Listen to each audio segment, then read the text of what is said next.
fantastic vision. So today, I thought the best thing to do is not to talk about things that you could probably find in the media or online, but to talk about things that a lot of people probably don't know about, which is the secret recipe of the royal family of Dubai and how they were able to make Dubai what it was 50 years ago and what it became. So it was simply a fishing village. After fishing, they went into pearl diving, and then the Japanese discovered the artificial pearl, and then that even stopped. But lucky for Dubai, they found oil in the 60s, and then the government decided, with the royal family obviously, what can we do to take Dubai from where it is to where we want it to be today? And that was the airport in the 60s, and now that you see it, it's the #1 airport in the world in number of passengers. Before COVID, after COVID, a lot of things changed, right? So these leaders, these visionary, royal family of Dubai, they're camel drivers, a lot of them didn't have a lot of education. So how can they succeed of doing what a lot of other cities with much stronger resources, more education, more sophistication, better consultants, better advisors, it was difficult for them to achieve. How did they achieve it? And this is what I will be sharing with you today, the 10 secret recipes of the royal family of Dubai, how they converted Dubai. So I'm going to go one by one, and we'll dig deeper into it. And then when we have the question and answer session, you can ask me about it more. The first secret is very simply, they focus on the future, and they focus on developing future leaders. If you talk to any of the members of the royal family of Dubai, and you tell them, this is what's going on in the market right now, this is what's going on in the region right now, this is what's going on in the economy, this is the political situation, they act as if they cannot hear you, because they're not in the present. They're always looking ahead, not a few years ahead, but we're talking decades ahead. So it's very normal in the UAE and in Dubai that you see plans for the government for the next 50, 60, sometimes 100 years. And most people, sometimes they're puzzled by this. They say, how could you predict what's going to happen in the next 50 years? But they say the best way to predict the future is to plan it now. So you plan exactly how you want the future to be and work towards it. And then no matter what happens in the future, you stay the course. So for them, very rarely they live in the presence. That's why it doesn't bother them what people are saying about them, negatively, positively, attacking them, not attacking them. They're like a rocket. They just move straight.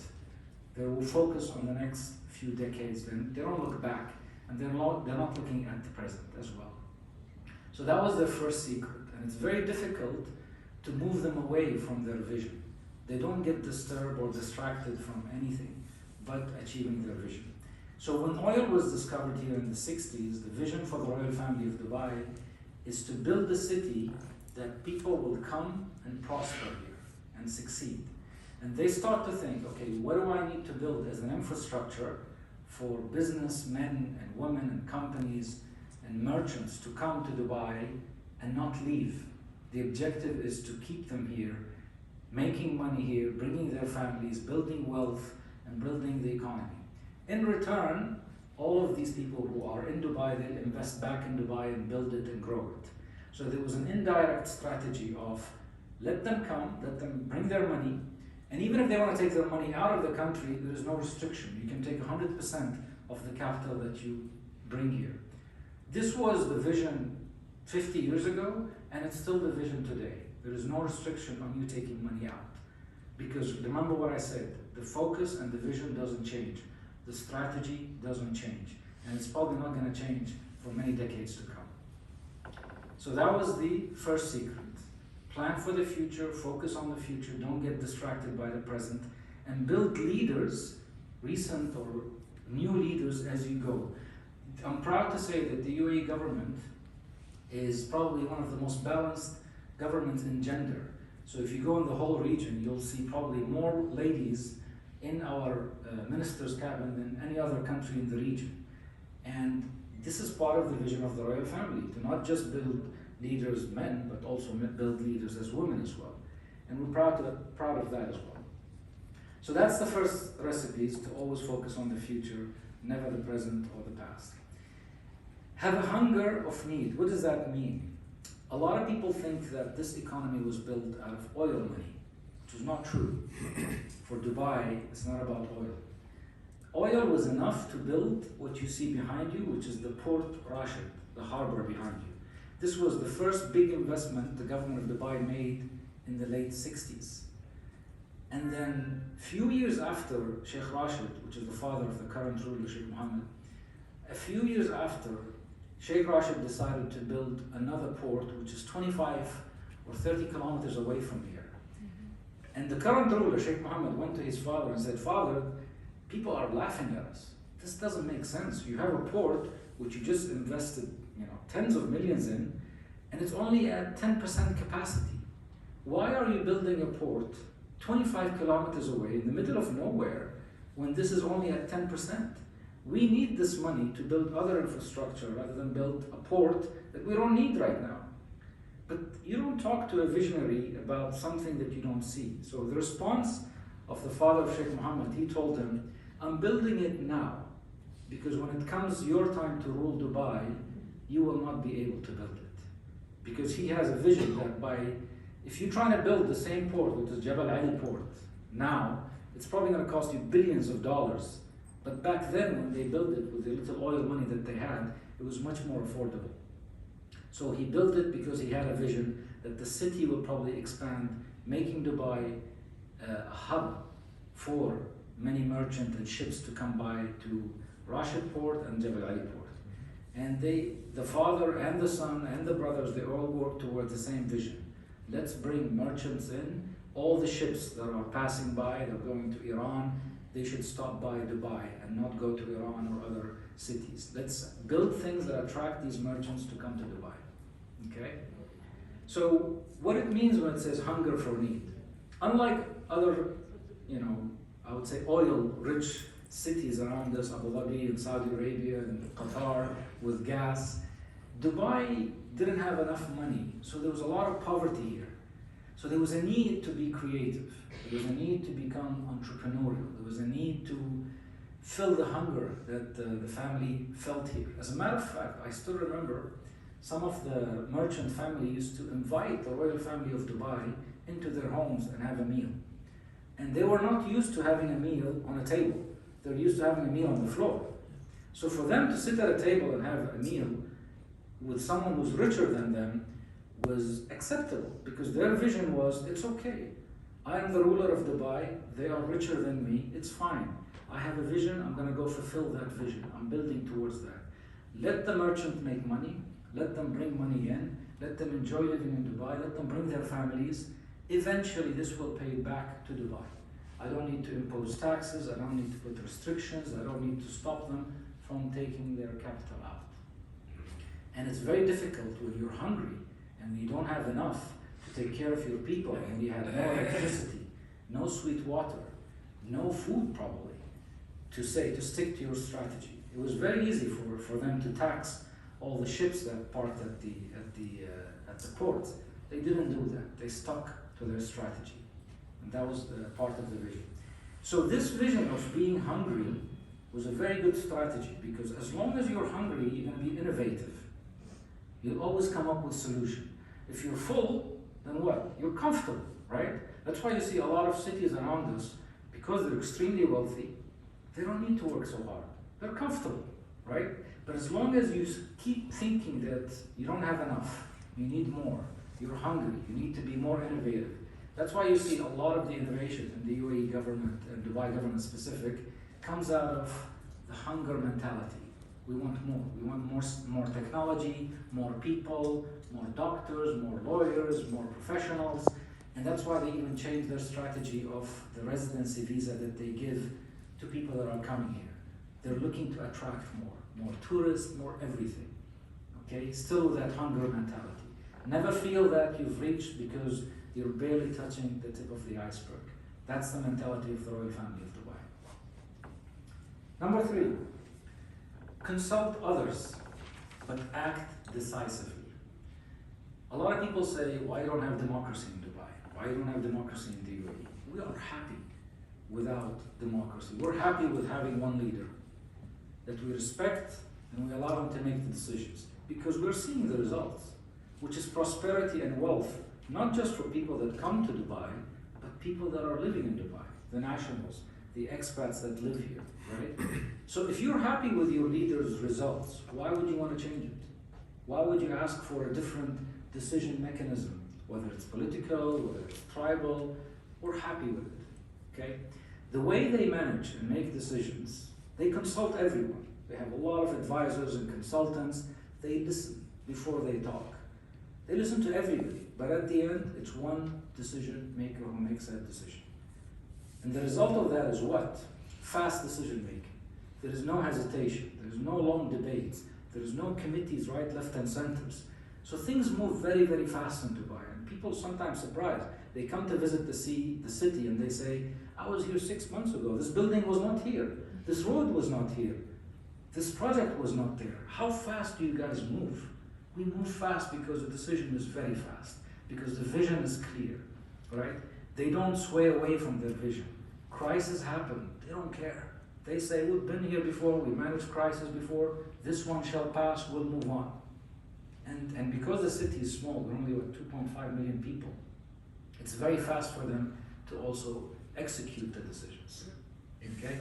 But the philosophy of the decision is talk to others, listen to their opinion, but at the end, make a decision. Don't continue talking and debating and consulting and so on. It's called the agony of indecision, right? Or what do they call it? Analysis paralysis. You do so much analysis, you can't move. So that's the third secret recipe to the royal family's way of managing Dubai. They create an environment where others succeed. This is probably the most successful formula that Dubai uses. This is their strategy. If you would not remember any of the points I'm going to mention, but remember this one. The strategy of Dubai is this, nothing else. They want people to come and succeed. If you looked at their strategy 10 years ago, it was the same one. 20 years ago, it's the same one. 50 years ago, it's the same one. 50 years ahead, it's going to be the same one. It's not going to change. They're creating a hub. They've created a hub 50 years ago, they're going to create it in the future as well. A hub for what? For anyone to come here and not want to leave. A hub for companies, a hub for cultures, a hub for religions, a hub for anyone who wants to do business in this region. Okay? And they built everything to make sure that regardless of your nationality, size of the company, religion, ethnic group, you're welcome here. You can come, practice any religion you want, do whatever you want, as long as you don't disturb others and you don't cause problems. The government will help you grow, help you succeed.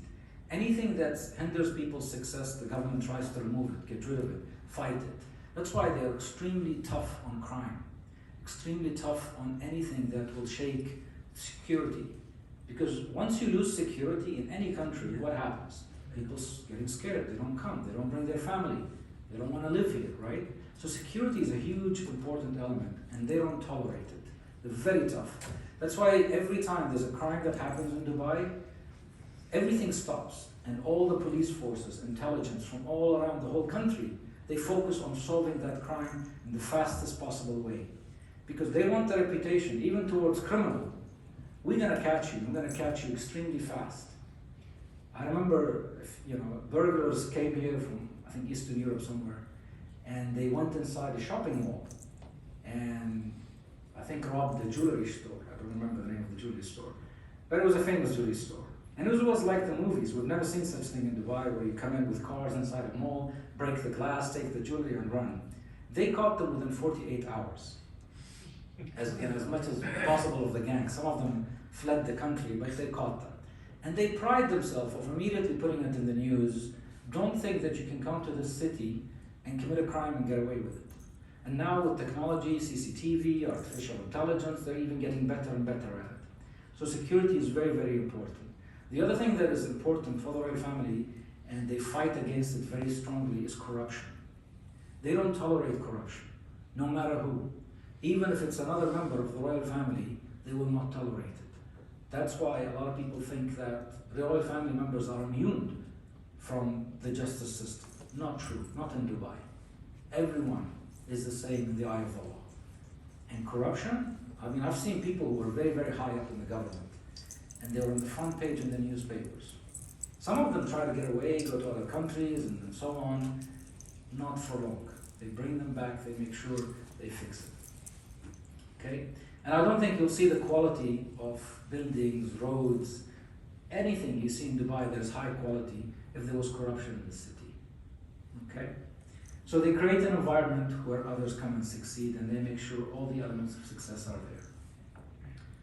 Go back to the strategy. What is the strategy? Create an environment where people come and succeed. They don't sway away from the strategy no matter what, and they stick to it. Now, unfortunately, in a lot of other countries, what we notice, you have political leaders that come and lead. They have good intentions. They want to make change. They want to do positive things for their country and their city. But what happens? By the time the project gets started, another leader came and says, you know what, thank you very much. I don't think this was a good idea. Now let me tell you my idea. Now you have a new project restarting again from zero. So what happens? The public doesn't get the benefit of these projects because the leaders keep changing. The strategy keeps changing. The whole team keeps changing. Lucky for us in Dubai, this doesn't happen. The royal family is the same. Their strategy is the same. They stick with it. They execute it. And the whole public are happy to support them. And when they give orders to the public, like what happened during COVID, and they said, stay home, everybody stayed home. They said, don't go out on the street. We didn't go out on the street. Streets are empty. Wear a mask. Everybody wear a mask. There is compliance because there's love for the leaders. Because we believe in them, we trust them, because we've seen the results. When they say they'll do something, they do it. They deliver. And our leader always says, many people talk, we deliver. So that's why you see when there's a lot of attacks on Dubai, oh, Dubai is this, Dubai is that, we don't respond. We're quiet. Because if you keep looking back, looking around, who's saying what, you're going to lose focus on going forward.